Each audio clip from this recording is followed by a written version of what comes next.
बीमित धारकों और आमजन के लिए दो अपडेट है। आप सभी जानना चाहते हो कि आखिर पेंशन के सत्यापन कब से शुरू होंगे। बहुत सारे लोगों को पता है, आप चाहें तो वीडियो को स्किप कर सकते हैं। 1 नवंबर से पेंशन के सत्यापन शुरू हो जाएंगे। नवंबर, दिसंबर, उसके बाद जनवरी, फरवरी, मार्च तक कई बार सत्यापन चलते हैं। लेकिन आपको ऐसी गलती नहीं करनी है। आपको नवंबर माह में ही अपना पेंशन का सत्यापन करवा लेना है, क्योंकि जो भी थोड़ी बहुत पेंशन मिलती है, चाहे आप वृद्धा पेंशन ले रहे हो, विधवा पेंशन ले रहे हो, विकलांग पेंशन ले रहे हो, तो उससे थोड़ा बहुत खर्चा निकल जाता है। और अगर आप चाहते हो कि वो बंद ना हो, कंटिन्यू मिलती रहे, उसमें कोई दिक्कत ना आए, तो फटाफट सत्यापन करवा लेना चाहिए। अगर आप एक आमजन हो, आपको पता नहीं है, आप नए पेंशनधारी हो, तो मैं यहाँ पर आपको बता दूं, अगर आप एक पेंशन ले रहे हो तो आपको साल में एक बार बताना होता है कि वो पेंशन लेने के लिए मैं अभी हूँ, मुझे पेंशन दी जाए, कंटिन्यू दी जाए। कई बार क्या होता है, कई लोग जो वर्जन पेंशन ले रहे हैं वो चले जाते हैं और उसके बाद भी पेंशन कंटिन्यू रहती है। तो कहीं ना कहीं इस उद्देश्य से, या फिर किसी की इनकम बढ़ जाती है, कोई सरकारी नौकरी लग जाता है, मान लीजिए कोई विधवा या विकलांग पेंशन ले रहा है, तो वो सभी जांच करने के लिए हर साल एक वेरिफिकेशन होता है, 50 से 100 रुपये लगते हैं, और वो आप ई मित्र के उसके पास जाकर करवा सकते हैं। तो आप वो पेंशन सत्यापन अभी 1 नवंबर से जरूर करवा लीजिए,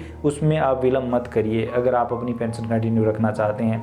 दूसरी, स्कॉलरशिप योजना के फॉर्म 1 नवंबर से लगभग सभी के शुरू हो जाएंगे, कुछ लोगों के शुरू हो चुके हैं। 1 नवंबर के बाद आप छात्रवृत्ति का फॉर्म जरूर भरें। अगर आप एक गरीब परिवार से हैं तो छात्रवृत्ति गरीब परिवार के लिए बेहद ज़रूरी है, क्योंकि हर कोई बच्चों को नहीं पढ़ा सकता, बड़े कोर्सों में बड़ी फीस लगती है। लेकिन उत्तर मैट्रिक छात्रवृत्ति योजना ऐसी है जिसमें गरीब के बच्चे भी पढ़ सकते हैं, क्योंकि पूरी फीस वापस मिलती है। अगर आप उदाहरण के लिए मान लीजिए बीएड भी कर रहे हैं, तो 27,000 रुपये आप सालाना जो फीस भरते हैं वो पूरी फीस आपको वापस मिल जाती है, जिससे गरीब परिवार की काफ़ी मदद हो जाती है और उसके बच्चे भी पढ़ पाते हैं।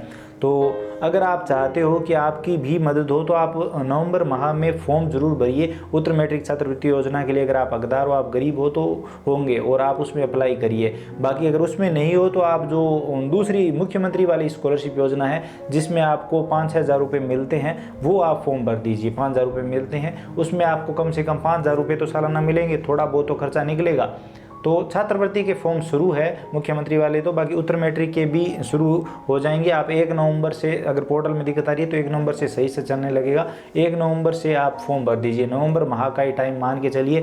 उसके लिए आप पहले जाति प्रमाण पत्र, मूल निवास प्रमाण पत्र, जन आधार कार्ड में इनकम अपडेट करना, बैंक खाता अपडेट करना, इस प्रकार के सारे काम कर लीजिए, ताकि जब भी आप फॉर्म भरने ई मित्र धारक के पास जाएं तो कोई भी दिक्कत ना आए। क्योंकि कई बार क्या होता है कि स्टूडेंट आते हैं हमारे पास फॉर्म भरने के लिए, उसके बाद हम बोलते हैं जाति और मूल अपडेट नहीं है, तो वो पहले जाति और मूल बनाने निकलते हैं, फिर आते हैं तो बोलते हैं इनकम अपडेट नहीं है, तो फिर 5-7 दिन इनकम में लगते हैं, फिर देखते हैं खाता ही अपडेट नहीं है, तो फिर 5-7 दिन बैंक अकाउंट में अपडेट करने में लगते हैं। और ये सभी काम अभी एक साथ नहीं होते। एक टाइम था जब जन आधार कार्ड में सारे काम एक साथ किए जा सकते थे, लेकिन अभी हर काम का पता जब हम उससे संबंधित काम करते हैं। तो उम्मीद करता हूँ अब आप समझ गए होंगे, आपको वीडियो इन्फॉर्मेटिव लगा होगा। वीडियो पसंद आया तो लाइक करिए, अपने दोस्तों के साथ शेयर करिए। चैनल पर नए हो तो सब्सक्राइब करके घंटी का बटन दबा लीजिए, ताकि आने वाले सभी वीडियो और नई नई अपडेट आप सबसे पहले देख पाएं। इसके अलावा अगर आपके मन में कोई भी सवाल सुझाव है, आप और कुछ भी जानना चाहते हैं, बताना चाहते हैं, किसी भी स्पेशल टॉपिक पर वीडियो चाहते हैं, तो बताइए कमेंट सेक्शन में। चलिए मिलते हैं अगले वीडियो में नई अपडेट के साथ।